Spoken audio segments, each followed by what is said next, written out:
Hi everyone, my name is Chu Xingqi from Tutorial 2 Group 3.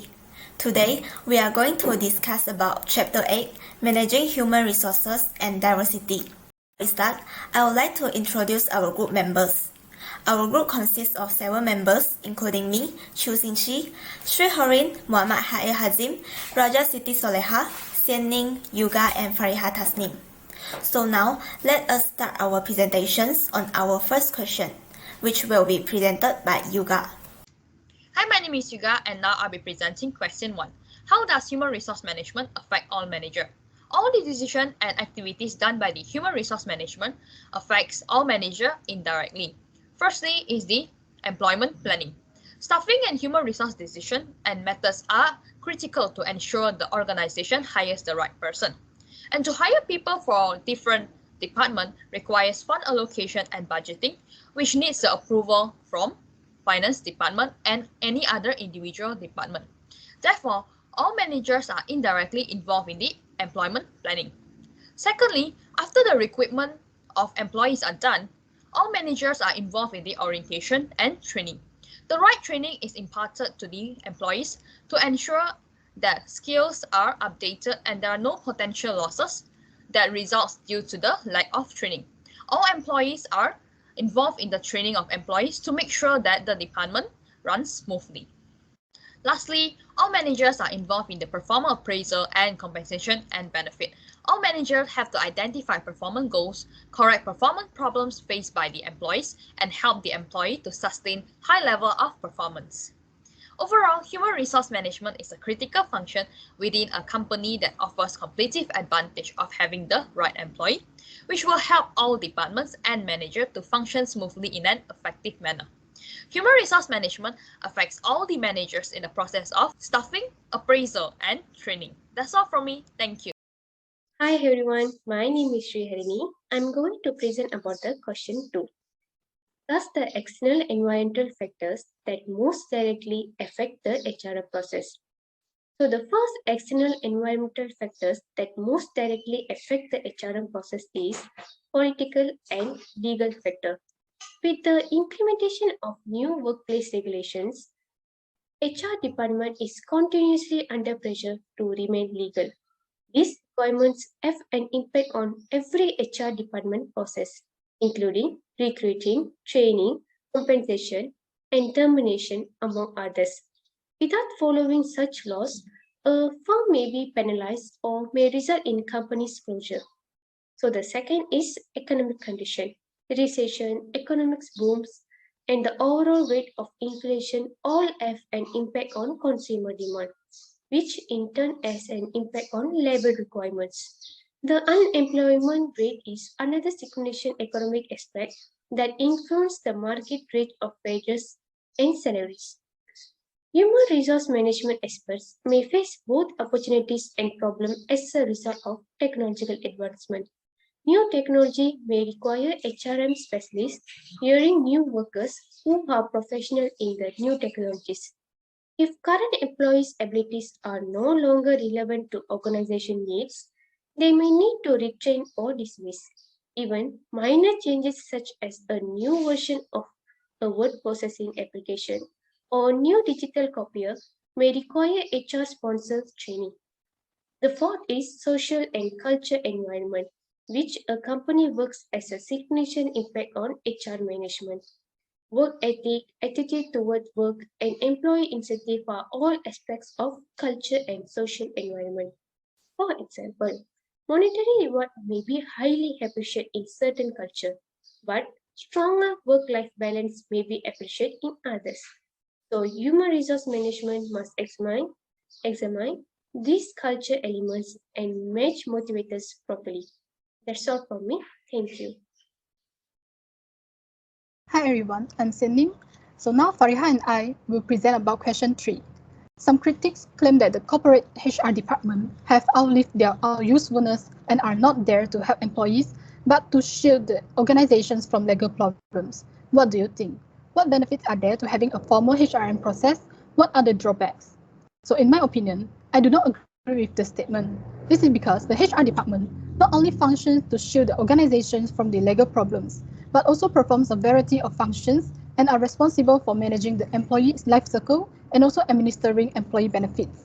For example, HR department will screen and hire candidates, process payroll system, conduct disciplinary actions, conduct benefits analysis, provide career growth, offer continuing education, etc. In short, the HR department is tasked with maximizing employee productivity and protecting the company from any issues that may arise within the workforce. Next, what benefits are there to having a formal HRM process? So first, the benefits of having a formal HRM process is that the HR department will providing performance management strategy. The HRM department is responsible for measuring the work efficiency and designing performance management strategy accordingly. They need to continuously motivate their employees to work so that the employees will feel that their work and effort are more fulfilling and also rewarding. HRM department will also help employees with improve their skills and encourage them to be more extraordinary in all their tasks. This helps align organizational goals with their own personal goals. Second, HRM is important for recruitment and also training. They create a job description that's suitable for each assigned role so that the HR managers could formulate recruitment strategies to bring in the suitable candidates that meet the needs of the job to the organizations. After the hiring process, they will train the new employees in order to let them adapt in the workplace and fit in any significant issues. They will assist employees to understand and perform their duties and also take the responsibility of ongoing employee development. Thus, they could keep the skills of employees up to date and maximize productivity of the company. Lastly, conflict management is also one of the benefits of having a formal HRM process. This is because we cannot avoid a conflict that may arise between the employee and another employee, or even between the employee and also another employer. Therefore, the HRM department will bear the role of the mediator or counselor to sort these issues in an effective manner. That's all from me, thank you. So now I'll pass the floor to Fariha. Hello everyone, this is Fariha Tasneem. Since we have already got to know about the benefits of having a formal HRM process, now let's have a look at the limitations. One of the major drawbacks of having a formal HRM process is a lack of support from top management. HRM should have the support of top-level management. The change in attitude at the top can bring good results while implementing HRM. Owing to the passive attitude at the top, this work is handled by personnel management people. It is believed that unless there is a change in approach and attitude of top management, nothing remarkable will happen. Then the next drawback is improper actualization. HRM should be implemented by accessing the training and development requirements of the employees. The aspiration and needs of people should be taken into account while making human resource policies. HRM is actuated half-heartedly. The organization of some training programs is considered as the implementation of HRM. With this, management's productivity and profitability approach remains undisturbed in many organizations. And the last one, we have inadequate development programs. HRM needs implementation of programs such as career planning, on-the-job training, development programs, MBO, counseling, etc. This is a need to create an atmosphere of learning in the organization. In reality, HRM programs are confined to classroom, lectures, and expected results are not coming out of this approach. Now let's move on to the next question. Thank you so much. Hello and greetings everyone. I am Rajis Saleha and my group member Zinchi will be answering question 8.4, which is, do you think it is ethical for a prospective employer to dive into applicants' life through interviews, tests, and background investigations? What if those investigations involve looking at your Facebook page or personal blogs? Explain your positions. So in our opinion, it is ethical for a prospective employer to dive into applicants' life by means only through interview, tests, and background investigations. This is because we understand that the employer needs to hire the right employee for his or her organizations. Therefore, they need to know the applicant's personality and quality, whether they meet the requirements or qualifications. However, we do not agree that doing further investigations by looking into Facebook page or personal blogs is ethical, especially if the investigations occur without the consent or permissions of the applicants. This is because the social media content may not be relevant to the employee's ability to perform the job. Therefore, this can lead the hiring and employment decisions becoming disrespectful, demeaning, and unfair to the job applicants. Besides, the personal information presented may be out of context or inaccurate, causing the employers to judge unfairly without their knowledge and without providing an opportunity for rebuttals. In addition, looking into someone's social media can lead to unconscious bias. Therefore, for this part, I will let my group member Zinchi to continue. Thank you. Thank you, Soleha. And hi everyone, my name is Zinchi, and now I will continue to discuss this question. So, what is unconscious bias? Unconscious bias is an inherent or learned stereotype about people that everyone forms without realizing it. For human resources hiring departments, there is no doubt that visit applicants' social media such as Facebook and personal blogs can help to give the managers to access to much more candidates' information. However, it can also lead to unconscious bias in recruitment and affect an organization's decisions. For example, when a manager visits to an applicant Facebook page, the manager will get a better understanding of applicants' lifestyles and hobbies. Let's say if an applicant shares the similar lifestyles or hobbies as the manager, then for sure the manager will become more likely to prefer the applicant over other candidates, which means that the manager could unknowingly allow his or her views to influence the recruitment decisions and hire a particular applicant, even if the other candidate is equally as qualified for the position. In short, in our opinion, we think that screening an applicant's social media can make the decision subjective and lead to unconscious decisions. So, in order to hire objectively, managers are encouraged to do a competency assessment like a writing test to help them determine each applicant's proficiency level. Likewise, they can also compare the applicant's mannerisms by using a personality assessment, which can test if the applicant's personality is good fit for the company or not. So that's all from us. Thank you. So the question is, discuss the advantages and drawbacks of the various recruiting sources. So first, organization recruit employees through internet searches or social media like LinkedIn.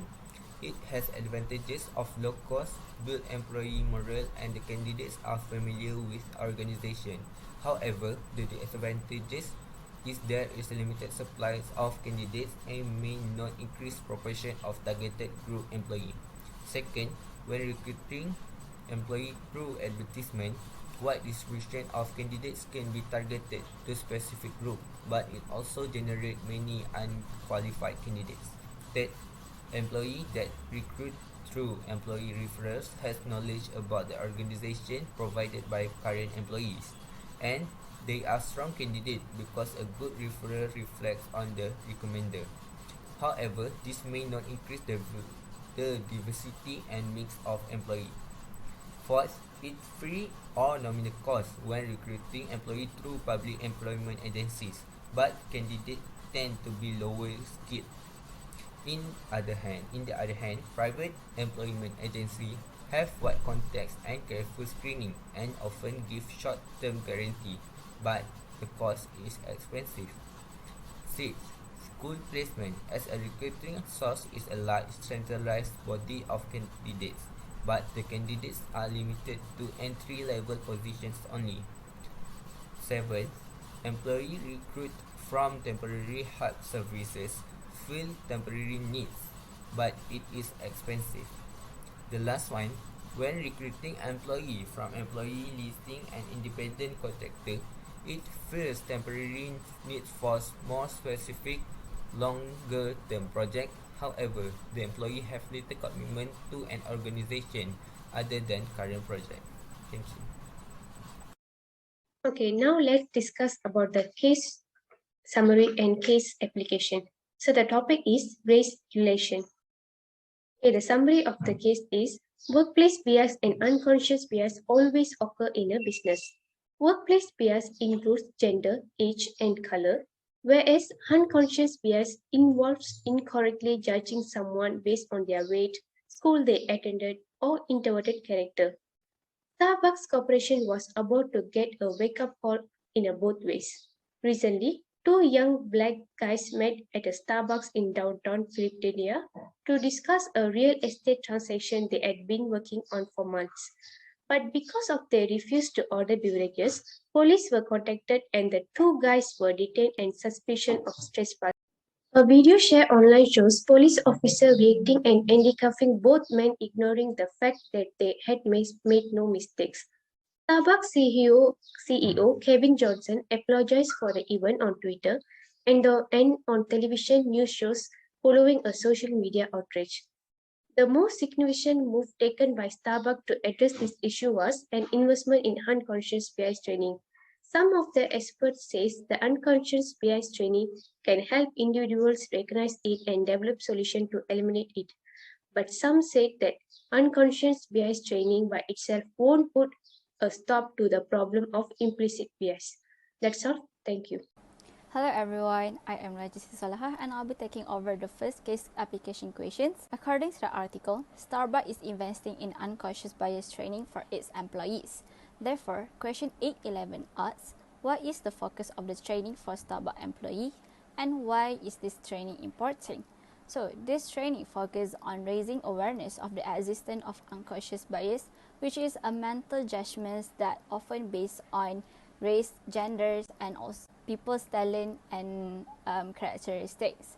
People are more inclined to take steps to slow down their decision-making process once they are aware of their implicit bias.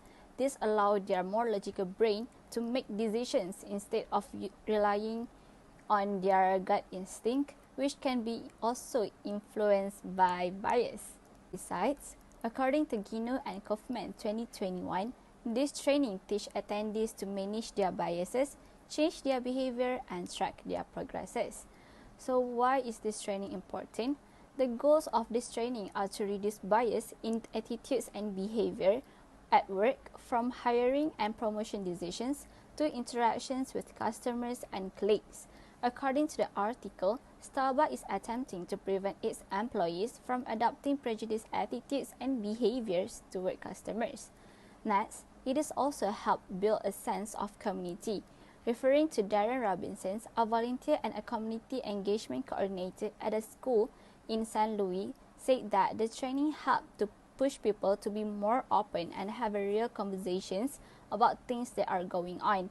Last but not least, this training also enables employees to work towards inclusion by being more aware of hidden biases and taking steps to reduce the effects of biases on others. That's all from me. Thank you. Hi everyone, my name is Xing Qi, and now I will going to discuss about the second question of case application. The question is, what is unconscious or implicit racial bias, and why is it a problem for organization? Based on the article, unconscious bias can be defined as people make decisions based partly on stereotypes without being aware that the stereotypes has influenced them. There are different types of unconscious bias, and racial bias is one of the most common type of unconscious bias. It can be referred to when you quickly form an opinion about a situation or person based on racial factors without realizing it. Besides that, this type of bias often rely on stereotypes and can lead to discriminations, such as racism. So without a doubt, unconscious racial bias is a problem for organizations and have a clear negative impact to the company. It will result in unintentional discriminations and lead to poor decision making in an organization with various aspects, including the recruitment decisions or in the form of employee retentions, which can cause profit loss to the company. For example, employees who experience racial bias become less engaged or emotional about their work, have stress-related illnesses, and increased absenteeism in the workplace. All of this will reduce their performance at work and also lead to a lower customer satisfaction. Besides that, the company reputations can also affected if unconscious racial bias happen between customers and the employees. Based on the article, 2 young black men at Starbucks were arrested even that the other customers saying that they had done nothing wrong. Although that the Starbucks CEO had apologized for the incident, but some of the customers are still disappointed with it and thus affected the company's reputations and maybe can cause some damage to the company profit. So as a conclusion, unconscious bias can influence a vast majority of our decisions. Therefore, everyone should be aware of this and eliminate unconscious bias in our daily life and workplace. That's all from me. Thank you. Question 8-13. Beyond this intensive in-store training, what other things could Starbucks do to create a more sensitive in-store experience? I think Starbucks can have a briefing daily, weekly or monthly to talk about it so that everyone is aware and constantly reminds them how to treat everyone fairly. Also, continuing the training and revising so that it is not forgotten or overlooked will help create a more sensitive in-store experience. Also, I think Starbucks can employ a workforce comprised of individuals with a range of characteristics such as gender, religion, race, age, ethnicity, education level, and other attributes in the workplace, so that they can learn from each other and break stereotypes about each other and get rid of biased attitude to customers. Thank you. Hello everyone, this is Fariha again. Now I'll explain the question number 8-14. I can actually ask this question to all of you guys that what can you learn from this story that will benefit you personally and professionally? So I'll be explaining based on my own point of view. So at first, for this, to understand this properly, we need to get back to what unconscious bias actually is.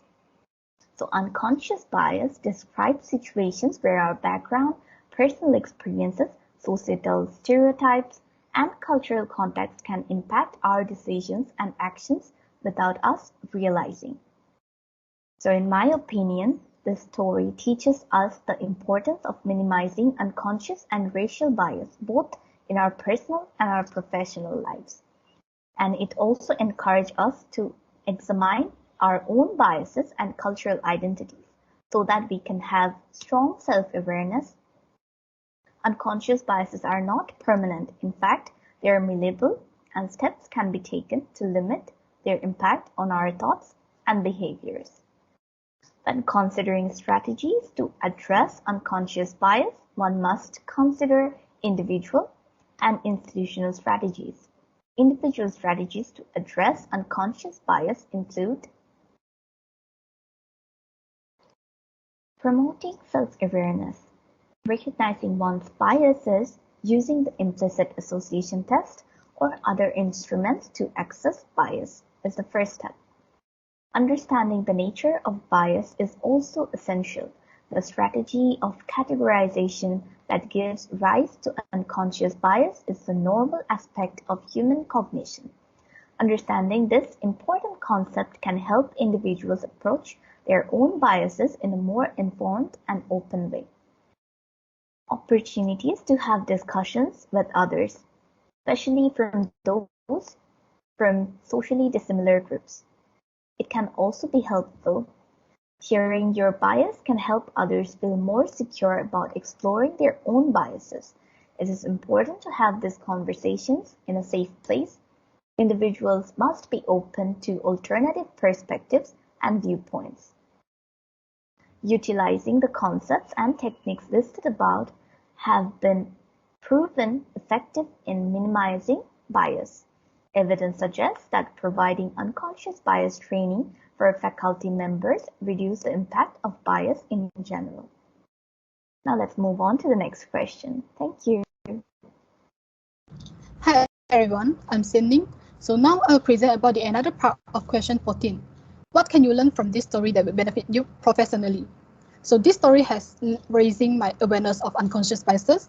That means we must not stereotype someone or something, just like a phrase said that don't judge a book by its cover.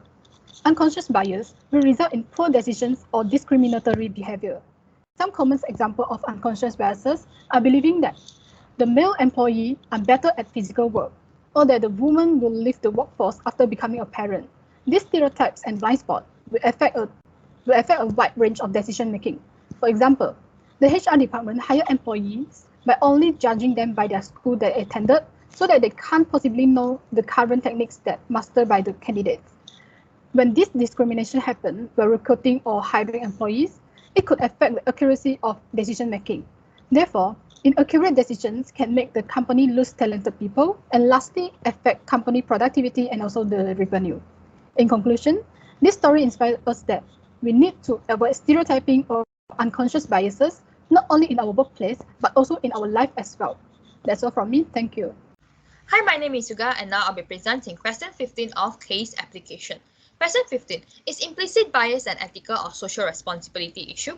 Make a decision and defend your position. If so, explain why. If not, why not? Based on my point of view, I think that implicit bias is more towards the social responsibility issue. This is because our unconscious mind is tuned by the social factors and largely affected by the environment of society where we live in and interact with fellow society members. We are influenced by our environment and stereotypes that already exist into the society where we were born into. It is generally impossible to separate ourselves from the influence of the society. An example of implicit bias is gender bias, which happens in any organization setup without realizing that such biases are taking place in a team. This is related to the ethical responsibility. Ethical responsibility is to ensure that any organization is operating at a fair and ethical manner. Therefore, in order to end the implicit bias, all the society have to take the responsibility to look up to these inequalities in the society. That's all from me. Thank you. So here is the references that we use for this presentation, and we have created a Kahoot quiz. Feel free to participate and you are most welcome to ask any question. All from us, thank you for your attention.